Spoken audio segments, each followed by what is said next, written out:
I have been in business for over 15 years and I've gone through a lot of lessons on hiring. And I'm still learning on how to hire right. And there are quite a number of lessons that I've learned in my in in my business life. And I'm still learning even after all those years. So I'm going to talk about 9 lessons that I learned or that I learned on how to hire right. Lesson one: hire based on attitude and values. Skills can be learned.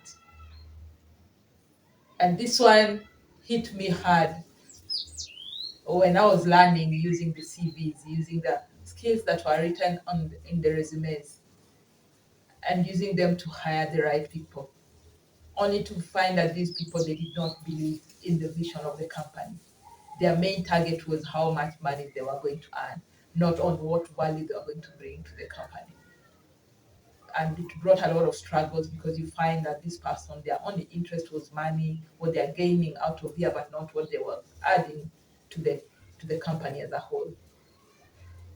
And that is why hiring on attitude is very crucial. But I was lucky with my first hire because the first hire just connected and lived by the values of the company. But then I had no idea about the company values. But as time went by, I was able to define the company values. But I made mistakes in terms of hiring. And then number two, determine the business functionalities first before hiring. I did not do that in the beginning. I could not define that there were very crucial business functionality like operations, sales, marketing, they were not well defined. So bringing in new hires was quite difficult. So I would bring in people and they would do everything, which was not right. But the moment I started defining the functionalities, it made things much easier because somebody would come with an idea of what they were going to do and they were able to be accountable for those functionalities and were able to perform according to all the roles that they were given in that function. And then number three, you can start by hiring an intern. And I think that one I did right.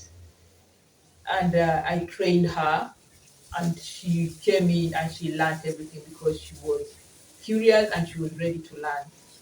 So hiring an intern was, especially when you're starting a business and the funds are quite low, hiring an intern is quite manageable. And if you get an intern who's curious and ready to learn, it makes life easier for you. Then you can delegate the easiest tasks first, and then they learn on that, and then they grow with the company as the company moves up. And then number four, don't hire somebody because they're struggling in life. Hire because they'll add value to the company. This is a mistake that I did so many times. I had people because they had issues. I remember there's a time a friend of mine referred a relative who was an orphan, and he came in, he was an orphan, and he was the firstborn, and he had siblings to take care of. So from our perspective, we thought that this was a person who was in need and who put all his effort on this work. But it was a disappointment. He was not even used to coming late. He was not even focused on his work. He was not even willing to learn. And it was very stressful. He never added any value to the company. And that was a lesson learned. So I learned not to hire somebody because they've come that they're struggling in life. They always disappoint. And then number five, hire slowly and fire fast. This was a very big mistake that I made. I made it for a very long time and it was very expensive for me because I used to hire on reactive mode. Yeah, there's a need, I bring in somebody. But getting rid of that person could really take time with a lot of excuses. He's still learning. It is not right to chase somebody just like that. The, this I would sympathize with the person. I would feel like no, this person is just not will is a slow learner and will take time to learn. And this was very costly for the company. So hire slowly, fire fast. Lesson number six, hire only when there's a need. And this one can be determined when you have business functionalities put in place first. because we'll be able to align the person to the role that is required. And this will lead to not hiring too many people who are not having anything to do in the company, which can become very expensive. The overheads will be high, and it will be very expensive for the company because the number of people being paid are not adding value to the company. We hire to add value. So the overheads will be high, but the income will be very low, not so that it will not be able to maintain this team that you have in place. So I can only advise that you hire only when there's a need. And then number seven, accountability is key. Every team member that comes in having a role and having KPIs to accomplish with a timeline, and they have to be accountable for these KPIs. This will define whether they are performing or not performing, and this will define whether you will stay with this team member for a long time, or will all they need training, or they cannot just manage the KPIs at all. So accountability is key. This will help the company, will enable the company to scale up. And then number eight, hire with a focus on growth, not for sustainability only. So when you're hiring the team should also believe in the vision of the company.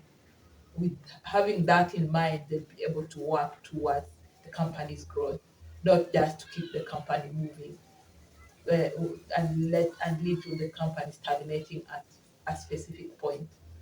And then number nine, and not last, is hire somebody with opposing strength. If you have a strength in marketing, don't hire somebody who also has a strength in marketing. Hire somebody who is good in accounting. If you're good in sales, hire somebody who's good in an opposite, in something that you're weak in. This will help. This will bring collaboration within the company, and it will help align the company to strive towards its vision. So bring in people that will be able to complement your strength by having opposing strengths, so as to enable the company to have strength in all functionalities of the business. So if you go through this, if you use these lessons, they'll be able to define for you how to hire right. I learned the hard way, but I would like you to use my lessons to hire right.